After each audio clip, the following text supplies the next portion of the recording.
Welcome to Early Adopter, the podcast where we help make AI your unfair advantage. I'm Jess, marketing exec by day, AI experimenter by day, night, and basically every other waking moment in between at this point. And I'm Kyle, your resident tech guru. I've spent the last decade building data systems, products, and AI tools that solve real-world problems. Each week, we'll break down AI concepts, tools, or trends that actually matter for your business. So whether you're a small business owner, an entrepreneur, or you're just tech curious, let's dive in. Just think of us as your guides through the wild, wonderful, and sometimes completely overwhelming world of AI. This is Early Adopter. Welcome to Early Adopter, the podcast where we help make AI your unfair advantage. I'm Jess. And I'm Kyle. Jess, tell us how your week has been. It's been super boring, Kyle. All I've done is work. I had a big report due on Friday that I turned in like right at the end of the day. I made that sound like I'm a student. I'm not a student. But I just had a big Did you get project your that homework in, Jess? I did. That's kind of a little bit what I felt like. I just have been working on this project for about 6 weeks, and my final feedback was due yesterday. I was so focused on this report that I had a dentist appointment, and in my head it was Friday. I had like cleared my schedule. I had made sure that I didn't have any meetings on Friday afternoon, like fully cleared my day for this dentist appointment. And on Thursday I get a call from them and they're like, "Are you coming?" And I was like, "Oh shit." So, well, hopefully you made it, because they always charge you that like no-show fee, which is so frustrating. Luckily, I did. I'm not super far from my dentist. I did make it. It was actually a really quick appointment. It was just kind of in preparation for something coming up. So it was totally fine in the end. But like, that's how like focused I've been on this presentation. Is I just completely got my days wrong, and it was Thursday, not Friday. Anyway, so I don't have very much exciting stuff to talk about this week. Well, congrats on getting it done. It always feels good when you finally like push the deliverable. I was so I'm so glad it's over. Nice. Like, I don't want to think about it anymore.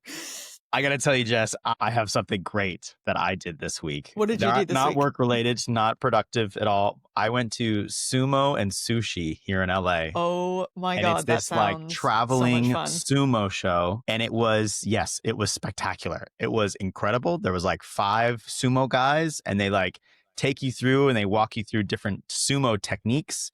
And it's these massive 300-400 pound sumo wrestlers throwing each other around. And then the highlight, also there was, shout out to Ohtani. We just had a Dodgers Ohtani win, and then we had an Ohtani sumo win. But the best part then is they bring up regular people from the crowd to then fight, like to wrestle the sumo guys. And so you get to see like your average Joe who thinks, he's like, oh, I played football, who thinks he's going to do something, just hit a brick wall and then get thrown out of the ring. It was spectacular. So anyway, shout out to Sumo and Sushi. Anyone in SF LA, you should definitely go, because it was an incredible, so much fun. I love that. There was apparently some sumo wrestlers in London a couple of weeks ago, and there were some hilarious videos of them just wandering around London, like walking across the crosswalk at Abbey Road Studios, like the Beatles and stuff. It was just like very cute. Amazing. Them doing all of these fun little touristy things. Maybe it's part of the same kind of traveling show, because the show that I went to, I was actually like just thinking that over. Yeah, probably. It's very likely. So, Kyle, before we start getting too much into things, I just wanted to do our quick housekeeping, just as a reminder that you can find us on social media on @early_adopter. Remember, there's no E in adopter. And you can find us on TikTok, Instagram, YouTube, LinkedIn, and another little reminder to follow us and subscribe on and leave 5-star reviews on all your podcast platforms. It definitely does help, especially now that we have hit 25 plus episodes. So yeah, like, subscribe, all of that good stuff. All those good things. Let's talk about what we want to actually dig into today. So, Jess, I want to start with a question we get asked a lot. Is AI going to take my job? It's people, I think, actually worried. Lawyers, financial analysts, developers, a lot of real professionals will ask, should I be concerned right now, or is this just hype? And I think the honest answer here is that we just don't know. And I think everyone is kind of talking all over each other because we're trying to answer with certainty when actually the situation is just really messy and oh my God, contradictory right now. Mhm. No one really knows. It's not the answer that people want to hear, but that is just the answer right now. And it is difficult because you do have CEOs saying AI is going to eliminate entire departments, which creates a lot of fear. But Oh. then you also have, researchers and, you have the Wharton study, the MIT study, all of these, very reputable sources saying AI and the systems aren't ready for real work. And then you have companies laying people off, claiming AI is replacing them. A lot of the big tech companies are very popular right now because they're pushing an investor narrative around, well, we're going to really improve our margin and reduce our costs using AI. So, but then, flipping on that and rehiring them because the AI just wasn't there. So I do feel like it's kind of like, whiplash back and forth, not really knowing what is the right answer. So it makes sense that people are a little confused, I think, at the moment. Totally. And it's all happening at once. Like no one's really clear. So today I think we're going to try and untangle some of that because the situation is pretty complicated. And I think it's more complicated than the headlines are suggesting. The headlines are very black and white. And I think it's not a very black and white situation right now. Okay. So this is the thing that actually really made me want to talk about this week. There's this startup called Mercor, and they are paying people who are ex-investment bankers, ex-surgeons, ex-lawyers, so kind of ex-professionals who traditionally have made very high salaries, and they are paying them a very high hourly rate to train AI systems. And I mean, we're talking like explicitly what these ex-surgeons, ex-lawyers, all that, what they do. OpenAI is also doing something similar. They've assembled a team of a whole bunch of ex-Wall Street analysts and bankers to train models on all of these financial things and deal workflows and all of that stuff. So it's essentially these very highly paid professionals are being paid even more to train the AI models on their professions. Which sounds wild, but also makes sense from a data perspective. You need experts to create expert level training data. So you have people who are very skilled training these AI systems. It's got the exact opposite of the AI slop issue we were talking about before. But it essentially means that these workers are actively participating in building towards their own displacement. And I think this creates a bizarre trap. Making a lot of money, but potentially, killing an entire industry that is what was responsible for training you and giving you a career. So what is that doing for future generations? It's really tough. And it's a little bit like, they keep saying like, what's going to happen to junior level jobs? How are people going to learn to get to a senior level job? Because AI is going to be doing a lot of these junior level jobs, but people still have to learn. So it's a real double-edged sword. It's like from an economic perspective, it's really efficient, but it's efficient in a way that is kind of grim. Absolutely. And look, there's a lot of inefficiencies in some of these industries. If you not to call anyone out, but if you look at banking and consulting and some of those industries, there is a lot of inefficiencies and, very high prices are charged. So it's a great area for disruption. Okay, so here's what we're actually going to do today. We're going to walk through what's happening with AI and jobs right now, and hopefully not get too drawn into the hype of it all, because there is a lot of hype about this. Hopefully we'll kind of be able to look at this a little bit more clear-eyed. Yeah, I think we need to, kind of get around the hype a little bit, understand what's really going on, how much of this is actually going to displace jobs, or potentially how this evolves a lot of the roles as we've known them. And I think that's the important thing to keep in mind. We shouldn't really be looking at this as replacement. We should be looking at it as evolution. And so how do we prepare for that new future? Yeah, it's, it's similar to what people said when computers kind of became a thing, or when email, came into effect. Everyone was like, oh my God, computers are going to take all the jobs. Well, that was absolutely not the case. It created a whole bunch of new jobs that we didn't even think existed before. So sometimes, it can be overhyped. I think right now we are absolutely, with many aspects of AI, we're in the hype stage, but definitely in the AI is going to take all the jobs, because I think one of the things that we want to talk about today is what the systems can actually do, because the narrative coming from Silicon Valley is one thing. They always are going to hype themselves up, but I think what the data is showing is actually a little bit different. Yeah, then we're going to give some examples about, why companies are laying people off regardless of this kind of give and take. Especially because AI can't do all of the work yet. So we want to kind of dig into that a little bit more too. And most importantly, we're actually going to give you some ideas on what you can do to essentially future-proof yourself. Because look, you can't necessarily stop, Amazon from laying you off, but you can certainly give yourself some skills and some tools that will help AI proof you a little bit more than perhaps you've been. Yeah, I think once you understand the gap between what people are claiming and what's actually happening, that will then hopefully help you make smarter decisions about your career, your team, your business, whatever is relevant to you. Yeah, exactly. So let's start with what the actual evidence shows about what these systems can do. Because again, the narrative from Silicon Valley is one thing, but what it can actually do in production, we cover this all the time with AI gone wrong. Like what it can actually do is another story. Okay. A few weeks ago, the Center for AI Safety and a company called Scale AI ran a benchmark called the Remote Labor Index.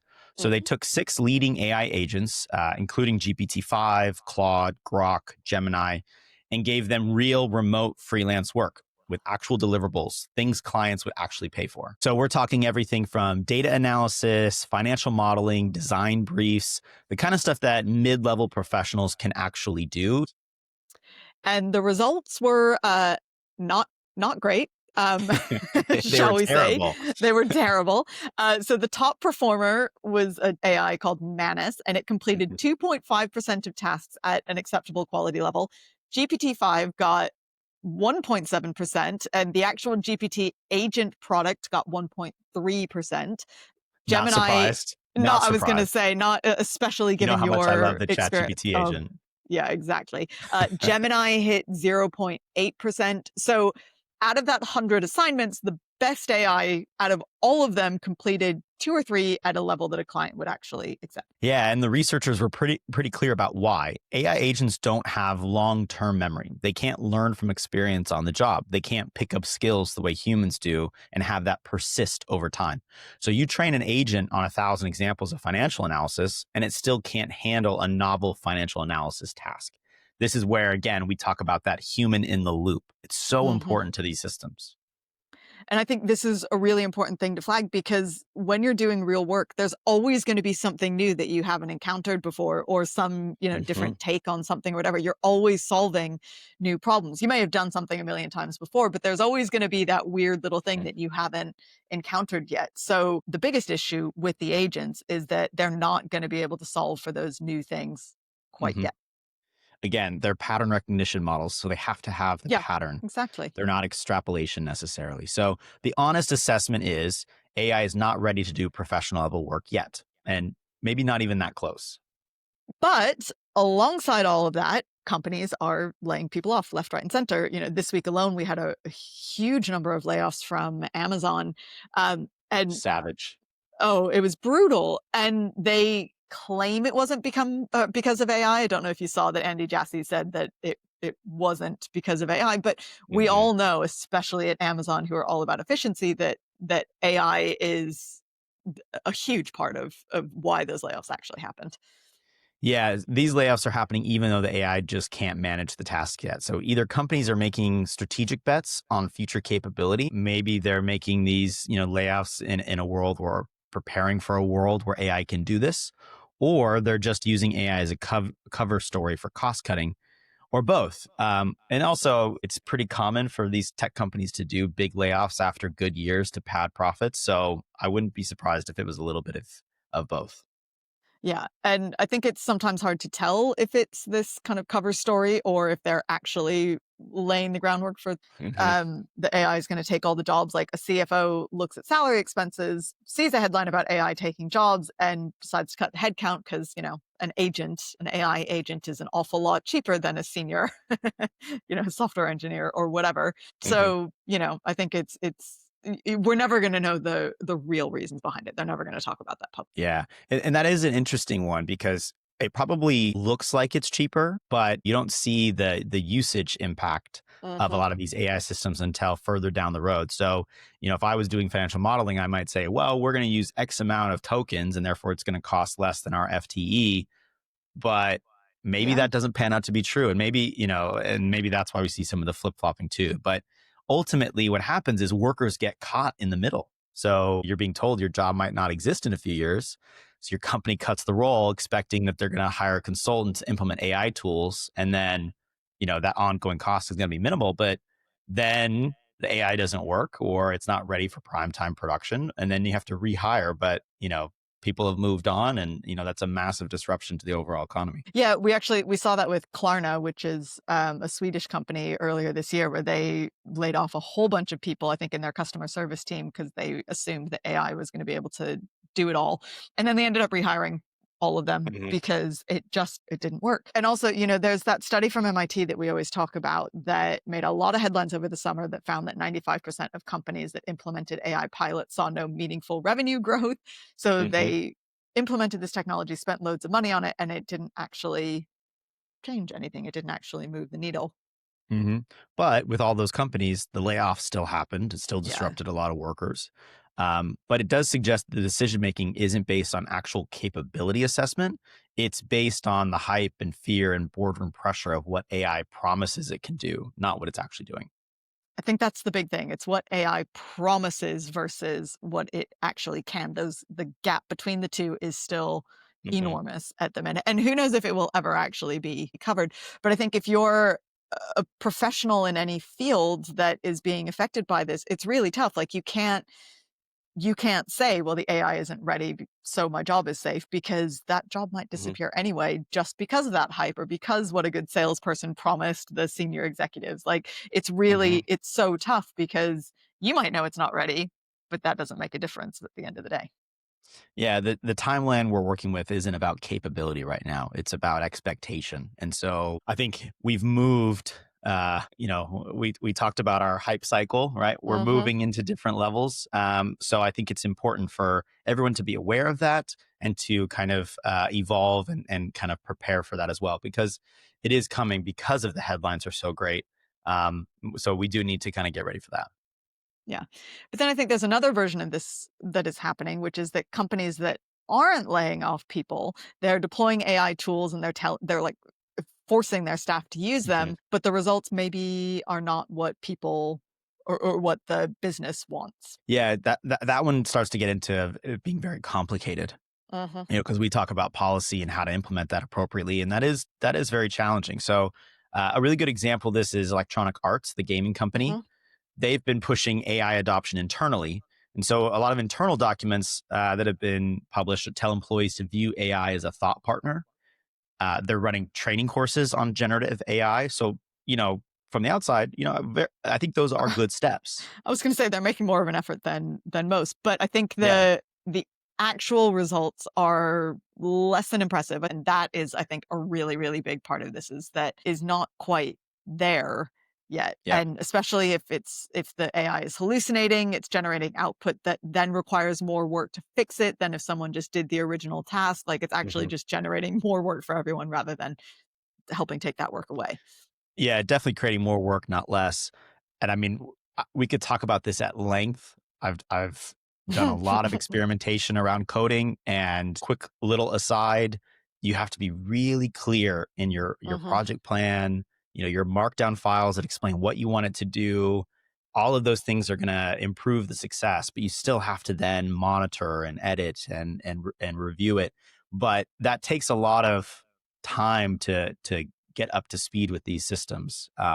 Whereas if you're getting just hammered from the top to use AI to write all this code, you maybe don't have the time to experiment and learn and figure that out. So I think it's creating a lot of friction because people feel like they're being forced to use tools that they don't trust or they're not quite comfortable with yet. And so we need this time to really adjust to what we're being asked to do. And a lot of companies aren't giving their employees that time. Yeah, I think it's I think we're kind of seeing this in the research as well, 7%. So there's this huge gap between I think what the senior people are saying and what is actually being done on the ground.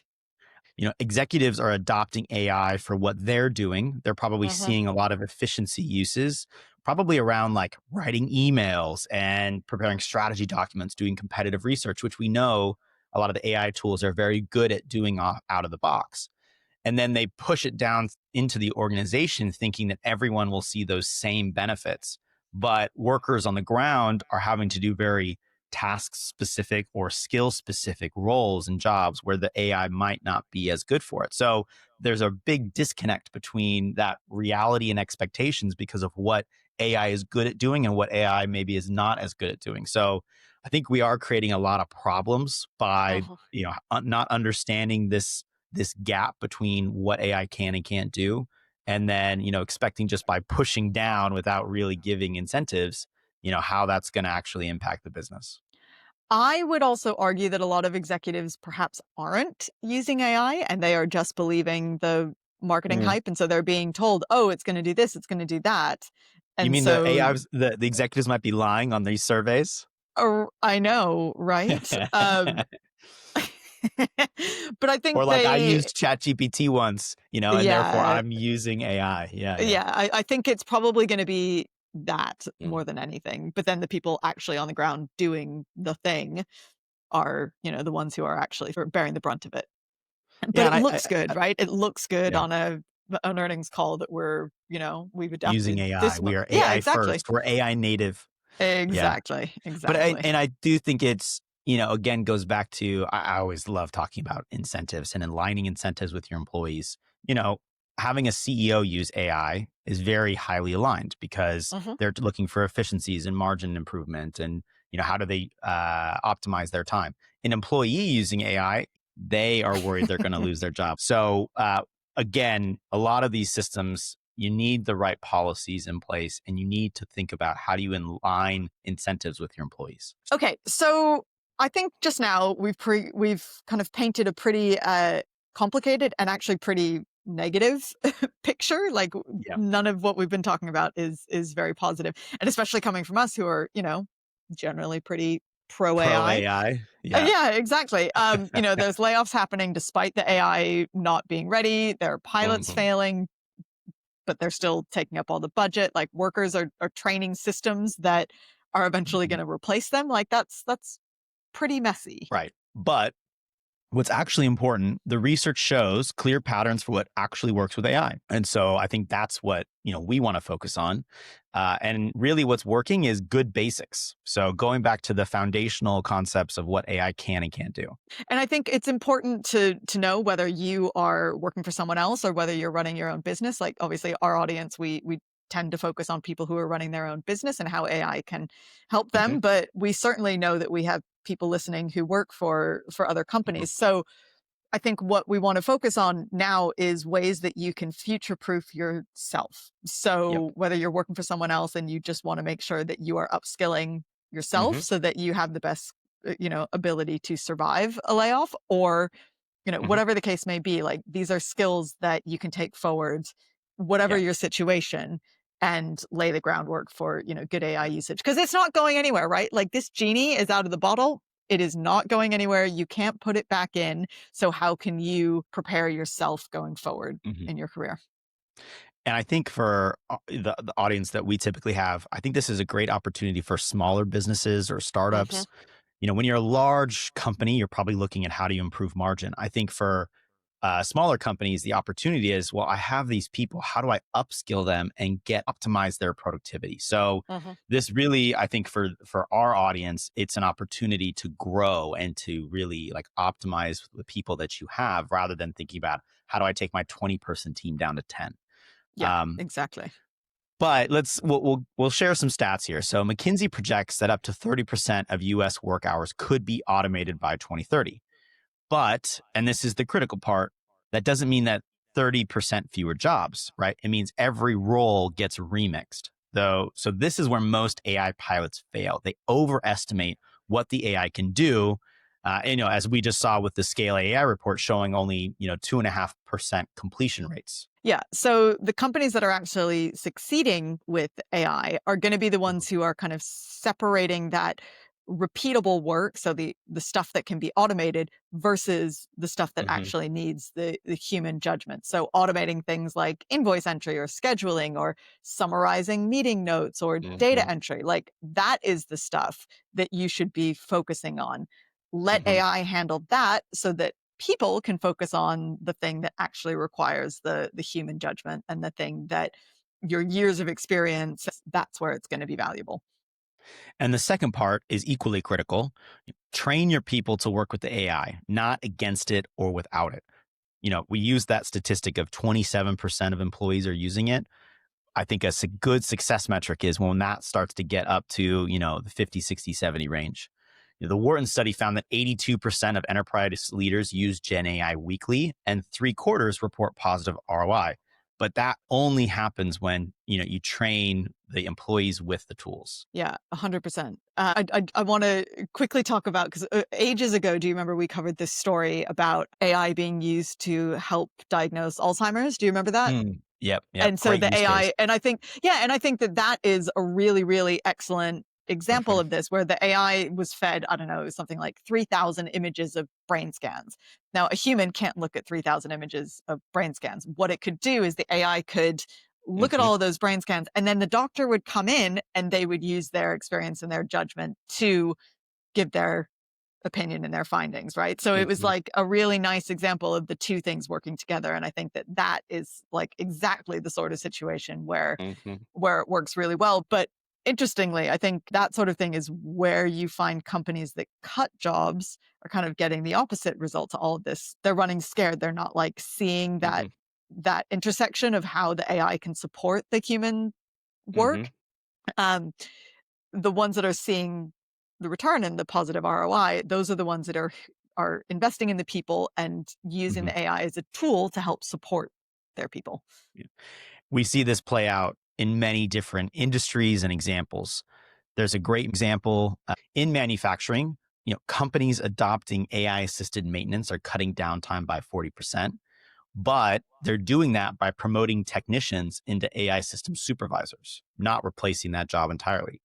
In e-commerce, there's research from Columbia and a university in China showing that smaller sellers using AI for product copy and ad optimization are seeing 16% productivity gains, way higher than incumbents.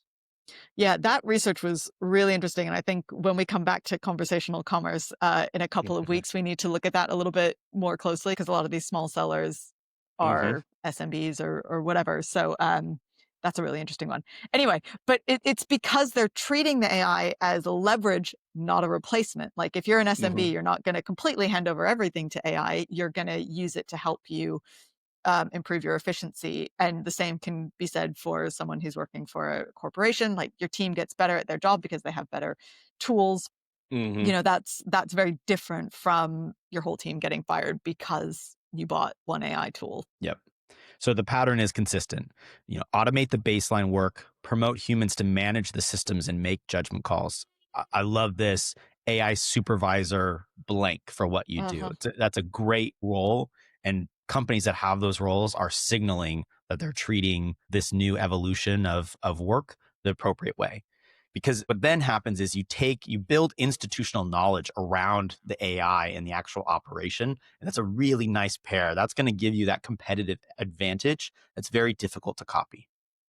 So I'm going to use my example that I had this week working on this report, because as I was saying to you before the podcast, like I kind of overpromised on my deliverables, and it was a lot. Like it was probably more than I should have agreed to deliver. Not that I don't want to be thorough, but it was a lot for one person. And so there is absolutely no way that I could have done that report without the AI. Like it was an absolute godsend.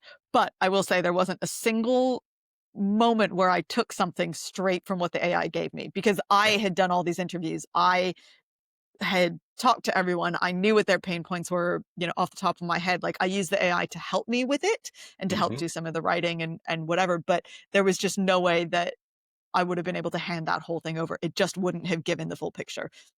So I think, again, I used it to support myself and I used it as a tool, but I didn't expect the AI to go away and do it all itself.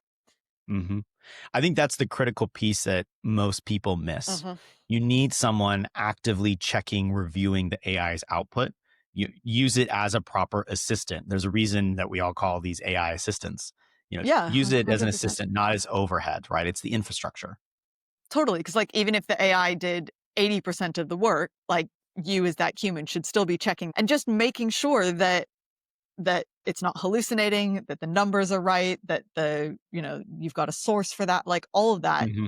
that should be the human checking it anyway. Yeah. And here's the thing, that human oversight is what separates the few firms or companies actually getting value from AI versus, Yeah.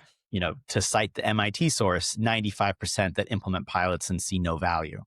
Human verification, we talk about it time and again, prevents PR disasters. It keeps data quality high. And I think critically, it can tell you when the AI is confidently wrong. We know it's going to basically say, oh, this is great, until a human comes and says, wait, that doesn't pass the sniff test. I was just thinking about that Deloitte story that we talked about the other Yeah, week 100%. from Australia. But genuinely, it was funny. But if someone at Deloitte or a senior person at Deloitte had just run their eyes over that final report, I just can't imagine that would have gone out the door. That was someone just being lazy and running it through the AI, and they just didn't have someone just quadruple checking. 1 minute to check those sources that they're real, right? Seriously. But I think this is, again, where you can use AI to amplify your existing strengths. So you can use AI to prep insights and research, and you can have someone take a look at it, and then you can focus on strategy or, relationship building, which are the really human aspects of it. But again, you're just using the AI as the tool. I know I just keep coming back to that, but that is what it is. It is not there to replace. It's a tool to supplement. Right.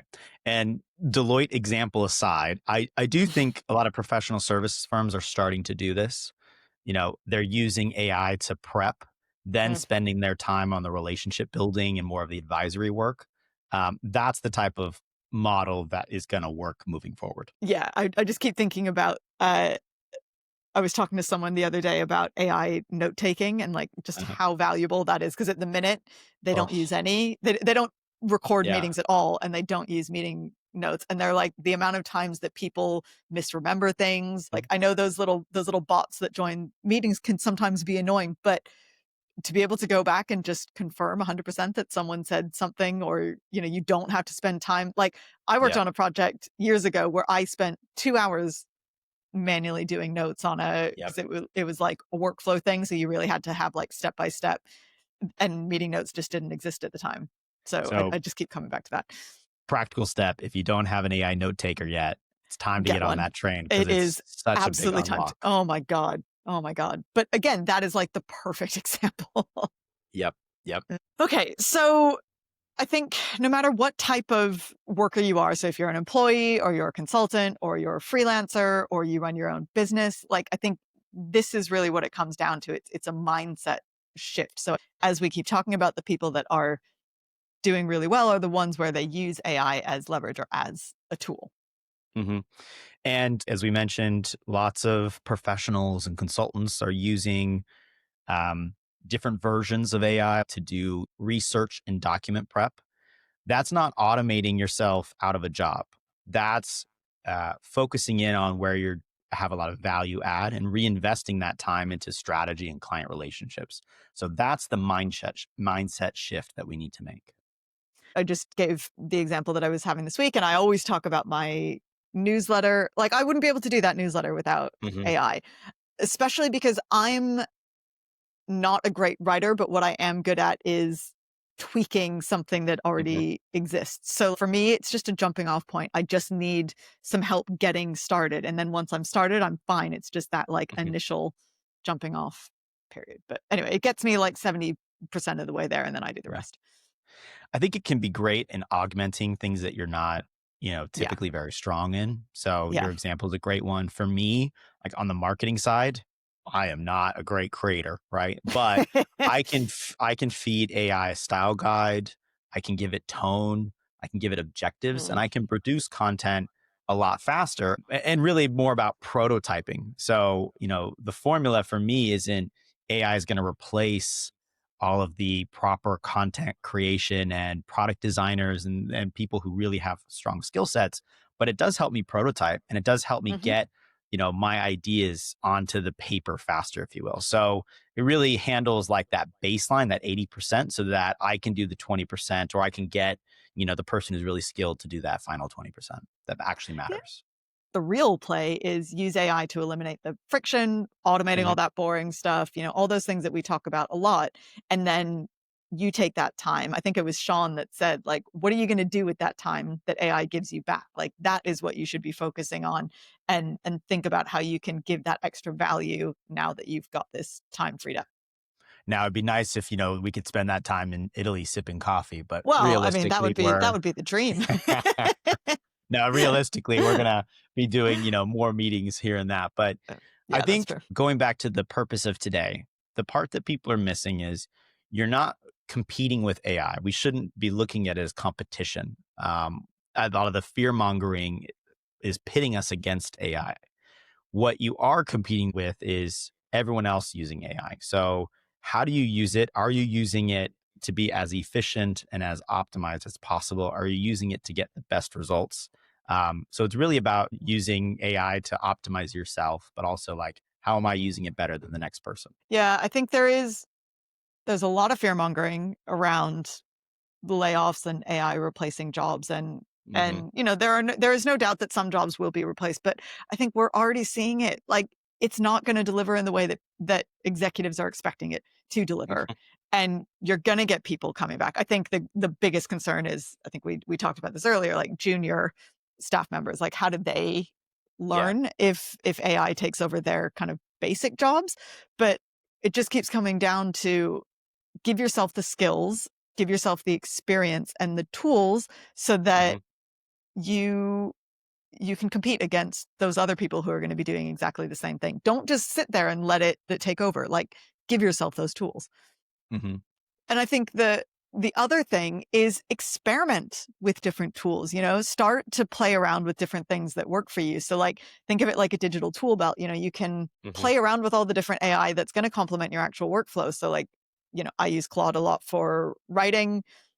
You might use Firefly for meeting summaries. Like, there's Hmm. so many different tools out there right now. Experiment with them. A lot of them have free trials. I Hmm. was using Miro for building workflows Yep. the other day. And again, it's not perfect. It doesn't get you 100% there, but it was a great Mhm. starting point to get me like 70% of the way there. Yeah, I think this is an important marker. So I want to really highlight what you just said there. As you experiment, I think over time you start to build your own AI tech stack. And I think that's really, really important for everyone here. That's probably why we talk about so much to experiment with different tools and try different things out that work for your workflows. Research assistants, outreach automation, scheduling tools, content generation. Find tools that work for you and what you like. Because again, there are so many tools. The Hmm. competitive advantage isn't necessarily using them, but it's being systematic and how you use them. And so again, build the stack that works for you. Uh, Document your prompts, save your templates, track what workflows are working versus what's just busy work. I think this can be a huge unlock if people start to think about it in this, like, how do I build a systematic approach to what I do in my everyday? And what are the tools within each task that I'm doing that help me get there? Yeah, I think that systematic approach is going to put you ahead of like 75% of your your peers. It's not about being a technical expert. It's about being intentional and thinking beyond just, oh, I'm going to use Chat GPT for this, because Chat has, Hmm. positives, but it has a lot of negatives as well. It can, So yeah. it's about kind of seeing what works best for Yeah. you. And as you build that stack, you're developing a skill that I think is maybe one of the most important skills as we Hmm. move forward. That's going to really set you apart, which is you're learning how to direct AI, not Hmm. just use it. So, prompting, as we talked about, is so important. It's kind of the new programming. Understanding how to frame problems and then evaluate the results is probably the most important skill around AI right now. Yeah, 100%. The World Economic Forum actually predicted that by 2027, AI and big data literacy will be one of the top 5 core skills across Hmm. all industries. So that means understanding how the models think, what their blind spots are. So all the cons that, that we've talked about, like bias and hallucination and overconfidence. And that allows you to be the human in the loop when it actually matters. Hmm. And finally, and I say this to myself as much as anyone because, this part's tough for me to swallow, but don't neglect the human skills. The irony is that the more we automate, the more that our human skills are going to matter and like float to the top. LinkedIn produced a report this year that shows the most in-demand traits among employers adopting AI are clear communication, creativity, adaptability.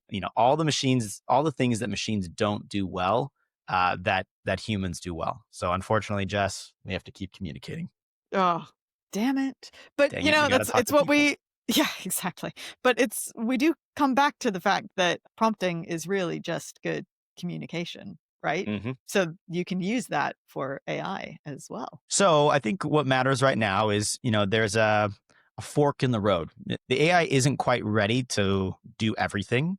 The best practices aren't set in stone. You can still shape how this plays out in your life, in your professional career, or in your organization. Because in a couple of years, we're not going to have this opportunity. Things are going to be a little bit more solidified. Like at the rate of the improvement, these things are changing so quickly. They're getting better. As we said earlier, like the genie's out of the bottle. This isn't going anywhere. Now is the time. You're going to be able to do this more now than you will at a later date. So, okay. So this week, we've got a really interesting follow-up to our conversation last week about conversational commerce. Yeah, the timing on this is really interesting. It's always interesting timing, right? I love that for us. Yeah, exactly. So this week, Amazon sent Perplexity a cease and desist letter, and they're basically telling Perplexity to stop allowing their AI agents to purchase items on Amazon's website. They're claiming that what Perplexity is doing violates computer fraud and abuse laws. It's some strong language. Yeah. So Perplexity's agent, which is called Comet, it's part of their AI browser because Perplexity is one of the other ones, apart from ChatGPT, that has an AI browser. This is really cheeky, right? It logs into Amazon using your personal credentials and buys things on your behalf. So you tell the agent what you want. It finds it on Amazon. It completes the purchase. And then everything is really transparent from the user side. The agent is just acting as you using your login, your permissions, all that stuff. So I can see why Amazon isn't very happy about this. Yeah, it's interesting. I'm thinking through it. I'm not sure why necessarily. Well, here's what I'll say Amazon is saying. They're not happy about it because they're calling it covert intrusion. They're arguing that an AI agent accessing Amazon's website without explicitly identifying itself as an agent violates their terms of service. They're calling it unauthorized computer access. But I'm actually on the fence with this one. Perplexity's response is that it's not an agent to Amazon. It is you as the individual. It's using your login credentials. It's got all of your permissions. They even published a blog post called Bullying is Not Innovation, which is arguing that if Amazon really cared about customer satisfaction, they'd welcome easier shopping. I'm on the fence with this one as well. I get where Perplexity is coming from, but also it's really cheeky. Yeah, Amazon's argument is that they've invested billions in the curated shopping experience, reviews, pricing, discovery, impulse purchases, upsells, recommendation, blah, blah, blah, the entire funnel. And the agent just finds the exact thing you want at the best price and buys it, which completely bypasses all of that. But I'm also sitting there and I read that line, I go, yeah, the agent finds what you want and buys it. Like, which is exactly what you would be doing. I agree. Right. So I think it's not about the transaction happening. It's about losing control of how that transaction gets discovered and decided. It right there. It's just about control, right? Exactly. Because Amazon says they embrace innovation in AI, but what they actually mean by innovation is that it stays within their controlled environment because guess what? They also have a shopping agent. And there it is. Amazon launched Rufus, their own shopping assistant back in February 2024, which is surprising to hear because I've never heard of this thing before. Oh, I've heard of it, but it's okay. Yeah. Well, but only because I'm in the middle of all of this, right? Like I focus a lot on commerce. So maybe tell us what it does. Okay, so it's embedded in the Amazon app and website, and you ask it questions about products, and it gives recommendations, and it helps you decide. You may have unintentionally used it. It's always at the bottom of an Amazon search. And during their last earnings call, which was last week, Amazon CEO said that Rufus is on pace to generate an additional $10 billion in annual sales. So it's clearly doing something for them, which is why they are so defensive about this. Man, clearly I'm not doing enough shopping on Amazon, probably. I mean, I try not to shop on Amazon. I really actively avoid it. But just because I write a newsletter about this stuff every week, I know a lot about it because I'm, very much in the middle of it. Well, and I guess customers using Rufus are 60% more likely to complete a purchase. But also, going back to why Amazon is probably upset with Perplexity, they have built-in advertisement revenue. So again, bypassing that. Yep. That's the embedded ads. As well. So Rufus is doing what Perplexity's agent is doing, but Amazon's not getting the ad revenue as a part of it. So that's why they're pissed, right? Yeah, 100%. And, Amazon's whole argument about protecting the curated shopping experience, that's absolute bullshit. Perplexity agent is doing exactly what Rufus is doing. When you ask Rufus a question, it cuts through all the reviews. It cuts through the impulse browsing, like all of that stuff. So it gives you what you asked for. Yeah, exactly. They're just being defensive. Yeah. And look, I mean, it is Amazon's platform. They can do with it whatever they please. But let's just, let's be honest about what's really happening here. Yeah, exactly. The experience Amazon claims they're defending, it's what Rufus destroys. So they're not actually against agents, right? They're against agents that they don't control. So when Perplexity builds an agent that uses Amazon's platform, suddenly it's covert intrusion and computer fraud. But when Amazon builds an agent that keeps you in their ecosystem, then it's innovation that's worth $10 billion and improves their earnings call. Yeah, so the hypocrisy is all over these legal arguments. Claiming that Perplexity's agent violates their terms because it doesn't identify itself. Well, they have their own agent on their platform. So that just really is the difference. Yeah. Their agent versus someone else's agent. So the real story with all of this, and one of the reasons why we wanted to highlight it, is that it's not about whether agents are good or bad. It's about who gets to control the agent layer, which is what we talked about with our 2-tier internet last week. So all of this is kind of coming home to roost. Amazon is saying, we built it, we own it, you can't build your own. Perplexity is saying agents should work everywhere, including on Amazon. So that is going to be a real battle that's going to be coming up. So I think this lawsuit is something we will monitor and kind of report back on because it has some real important implications. It's going to determine whether the open internet can have truly open agentic commerce or whether it's going to be controlled by whoever owns those platforms. So let's do AI gone wrong. And this one starts to bleed into sports, which I'm super excited about. I was going to say, I knew you would like this one. I'm all in.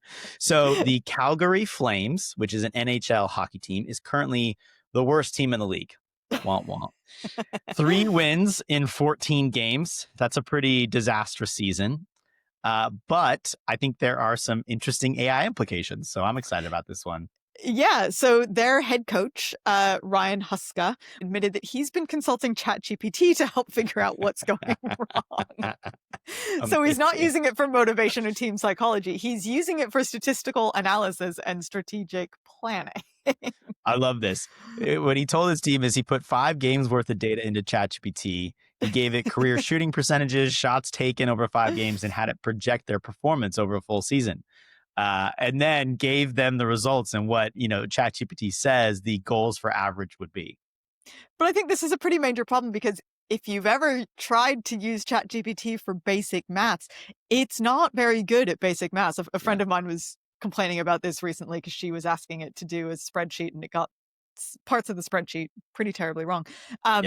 Because it's a language model. It's not a calculator. So it can hallucinate numbers. It can't do simple, basic, algebra. I mean, I can't do simple, basic algebra, but I don't pretend that I can. And it's just hilarious because this coach is using it to make strategic decisions. Things must be pretty dire if he's putting in bad data and getting even worse at the other end. And the problem is, again, this I think relates back to everyone using it. He's getting hallucinated data that sounds credible. ChatGPT will generate statistical projections that are grammatically perfect, sound contextually correct, but numerically may be meaningless. So, and then when the coach then shares these with his team as fact-based analysis, I mean, I worry that maybe that's why they're, 3 for 14 or something like that. Yeah, exactly. It's almost like a chicken and egg thing. Like, are they bad because of this, or were they bad before and this is making Yeah, them worse? maybe highlights a correlation there, right? Yeah, exactly, right? But I think what's a big red flag about this story is that it's not like obviously wrong to the casual observer. Like, um, a coach consulting an AI for data analysis sounds pretty forward thinking. And I'm sure like their PR department was very excited to be able to talk Right. about this, until you understand, as we are always trying to drive home, is that this is exactly what we've been talking about this whole episode. AI can be unreliable for certain aspects of this task. And that Mhm. is why you would think that the coach would be able to look at it and say, I don't know about this. Like, some of Yeah. this doesn't look quite right. What's the old adage, right? The right tool for the job, right? So Yeah, if you've got a exactly. professional sports organization making strategic decisions based on a tool that's not really right for this specific task it's being used for, then you're going to have a mismatch. And nobody really caught it because it sounds reasonable. It sounds very forward thinking, like you Yeah, mentioned. totally. Anyway, so just a funny little story, but also just a good reminder that this is exactly why you use AI as a tool. He can put the data in, but really Mhm. at the end of the day, he should be using his experience as a coach. Although actually maybe he shouldn't, because clearly he's not a very good coach. Yeah. I mean, this is going back to what we're always saying. Make sure you verify numbers that ChatGPT Yeah, provides. exactly. Don't just trust the output. It sounds great, but if the analysis is garbage, you need to be able to identify that, and you need to provide that Yeah. human oversight before you start pushing an entire sports organization one way. Okay, so let's do some quick wins for the week. Quick win number 1, test AI on your actual work before you bet on it. So don't just assume that it works. Yeah. Okay. Quick win number 2, become the person who validates AI Mm. output at your organization. We know most companies are deploying AI without maybe a really good or proper understanding of what it's good at. So if you can position yourself as the human who verifies this and works well with AI, that's incredibly valuable. I think this is such a smart suggestion, Mhm. because you literally become the safeguard. You become the person who says, yes, this is trustworthy, or no, this isn't.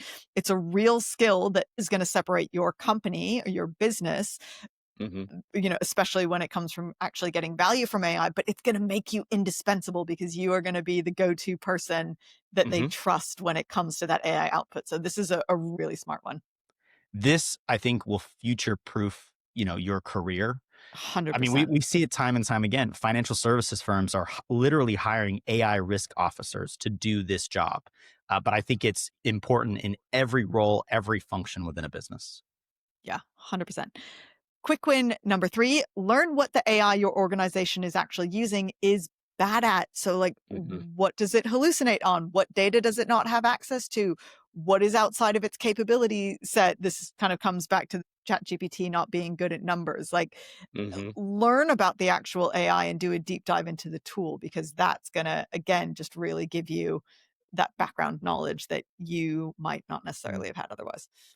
When everyone is using ChatGPT, what Hmm. can differentiate you is understanding Yeah. ChatGPT's limitations. That really helps you Yeah. be a lot more intelligent about the output and what's happening. You know where to apply it, where to be skeptical, where to double check. You're going to get much better results. Yeah, and that's what's actually gonna make you indispensable. It's not because you're a technical expert, it's because you understand the tool better than anyone else.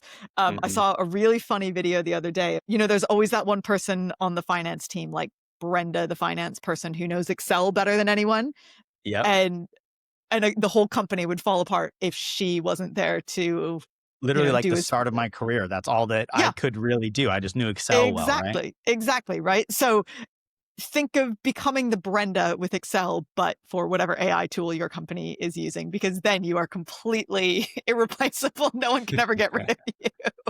100%.